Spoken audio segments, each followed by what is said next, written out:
Alright, so we're taking a look forward at 2021 video games. Yeah, so it's looks like a promising year. Trying to go with things that have at least a rumor to be out in 2021.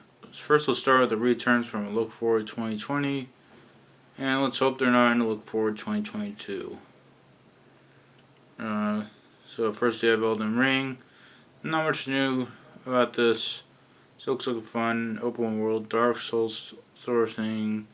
A bit of horse combat now. Looks interesting. Looks good. Looks like Dying Light 2. Again, still not too much new about this. Looks like it has a good expansion of the gameplay and a good faction system. But apparently there's been some trouble development. Let's hope that it turns out well and looks as good as it looks. Next we have Halo Infinite. Now I've seen footage from this. It didn't look like it was quite the reinvigoration of the series I was hoping. But still it's good. But maybe with this delay, it'll be more like what I was hoping for earlier. So let's hope this turns out good. Yeah. Now let's get into the new stuff. First we have Deathloop. This looks like a pretty good stealth action game. Gives you powers and this time loop mechanic that looks pretty good, where you get one life, but this stays the same every time, and you can do things quicker. Arcane has a pretty good track record, so should be good. Next is Chivalry 2. It looks like a good expansion of the gameplay. You could argue it's a bit derivative of More How, but there's not really much multiplayer sword games, so the more the better. Next we have House of Ashes. The next part of the Dark Pictures Anthology. And hopefully we're moving in the right directions of this series. More toward that Until Dawn level of story horror games. This one looks to be like something like The Descent, but mixed with military people versus demons. Which looks pretty good. Next we have RE8. This looks good. A mixture of RE and classic horror.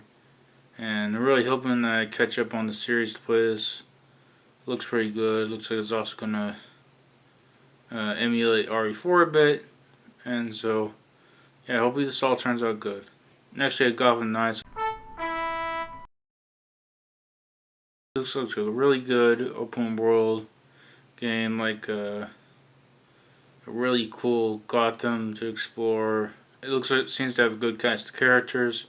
Hopefully this all turns out as good as it could be. Next year you'll lead the game. Hopefully a good and true to the movie game.